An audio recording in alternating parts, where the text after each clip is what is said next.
18 सितंबर को उत्तराखंड में वनतारा रिसोर्ट में काम करने वाली 19 साल की अंकिता भंडारी को बीजेपी नेता विनोद आर्या के बेटे पुलकित आर्या ने नहर में धक्का देकर मौत के घाट उतार दिया था।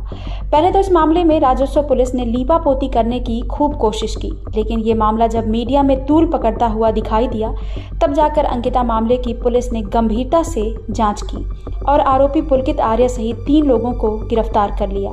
इनकी निशानदेही पर पुलिस ने नहर से अंकिता की लाश भी बरामद कर ली।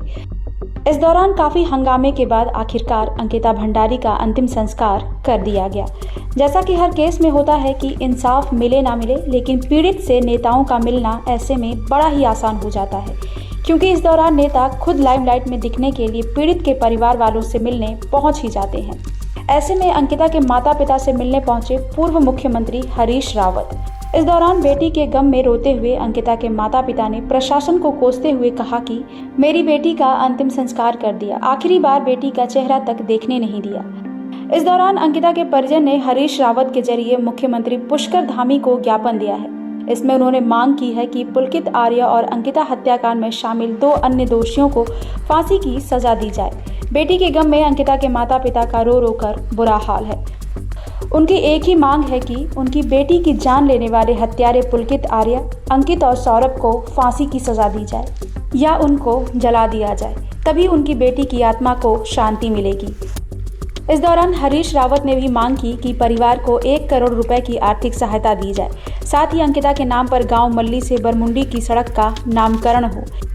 इसके अलावा बेटी बचाओ बेटी पढ़ाओ अभियान में अंकिता के नाम पर पुरस्कार हो।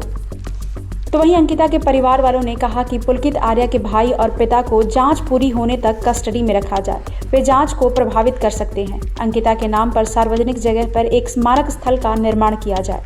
परिवार के एक व्यक्ति को नौकरी दी जाए और जिस रिसोर्ट में अंकिता काम करती थी वहां अंकिता के नाम पर आदर्श विद्यालय खोला जाए। इस दौरान अंकिता के पिता वीरेंद्र भंडारी ने कहा, मैं चाहता हूं कि तीनों आरोपियों को जल्द फांसी की सजा हो। आरोपी के पिता विनोद आर्या को जांच पूरी होने तक जेल में रखा जाए।